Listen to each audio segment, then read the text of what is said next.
Petrol దొరుకుతలేదు, బంకుల కాడ మస్తు మంది మస్తు పెద్ద లైన్లు కడుతున్నారు, ఇంకా ఎన్ని రోజులు ఉంటుందో ఈ సమస్య అని అందరు బాధపడుతుంటే మా వెన్నెల మాత్రం మస్తు సంతోషపడుతున్నది. పెట్రోల్ తోని కష్టాలు పడుతున్న వాళ్ళని చూసి నవ్వుతున్నది. మరి పిల్లకు ఏమైనట్టుల్లా? ఓ పిల్ల వెన్నెల, ఊరందరిది ఒక లోకం అయితే ఊసుగాల్లో ఉంది ఇంకొక లోకం అన్నట్టు అందరూ పెట్రోల్ దొరకలేదని బాధపడుతుంటే నువ్వేంది బండి వేసుకొని బజార్ల మీద చక్కర్లు కొట్టబడుతుంది? ఆ పెట్రోల్ ఎందుకు ఒడగొట్టుకుంటున్నావు?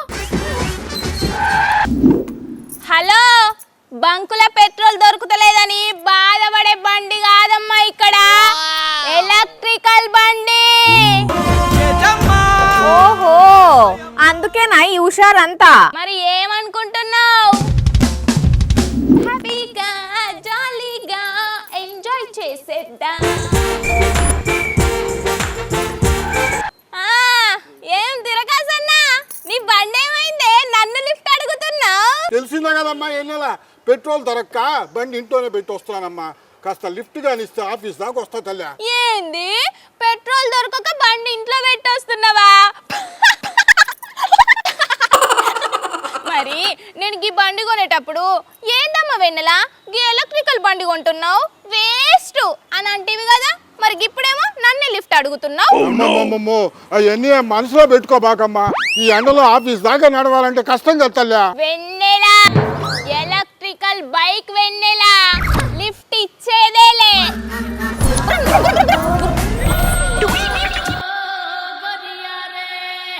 ఓ పిల్ల, ఏంది పాపం తిరకాస్కి లిఫ్ట్ ఇవ్వచ్చు కదా? తిరకాస్కే కాదు, ఏ అరకాసు కూడా లిఫ్ట్ ఇయ్యా. అంటే నేను అడుగుతా కూడా ఇయ్యవా? అంటే నేను ఒక్కదాన్ని పోయేంతనే ఛార్జింగ్ ఉన్నది. మరీ ఓవర్ యాక్షన్ చేస్తున్నావు కదా నువ్వు. ఇప్పటి వరకు ఒక లెక్క, ఇప్పటి నుంచి ఒక లెక్క. ఈ పెట్రోల్ సమస్యలతోని ఎలక్ట్రికల్ బండ్లకు డిమాండ్ పెరిగే ఛాన్స్ ఉంది వాణి.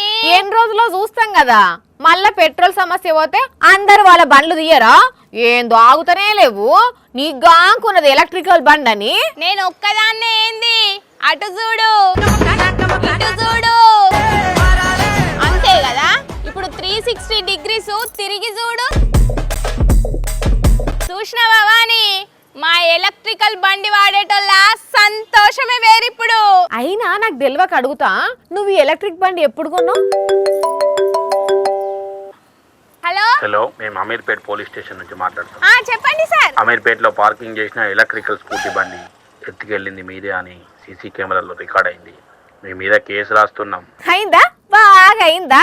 పక్కోళ్ళ బండి పట్టుకొని గింత బిల్డప్పా? ఇప్పుడు నిజంగానే నా మీద కేసు అవుతుందంట బాబాని, భయం అవుతున్నది. ఇప్పుడు ఏం చేయాలి నేను? అంత లేదు, సప్పుడు చేయకుండు. నేనే శంకర్ తోని నీ ఆటేందో తెలుసుకుందామని ఫోన్ చేపించిన. సక్క అక్కడ బండి పెట్టి నడుచుకుంటారా? అంటే అందరూ ఎలక్ట్రికల్ బండ్లతోని వీడియోలు చేస్తే మస్తు వైరల్ అవుతున్నారని చెప్పేందుకే నేను ఇట్లా చేసినవా అని గంతే. అస్తున్నాగు పబ్లిక్ ఇట్లా పెట్రోల్ కొరత ఏర్పడ్డవోలే, మాకైతే ఏం రంది లేదు, ఏం డోకా లేదని సంబరంగా ఎలక్ట్రిక్ బండోళ్ళు తిరుగుతురట. ఒక్కొక్కరికి ఒక్కోసారి టైం వస్తుందంటే ఇదే అనుకుంటా.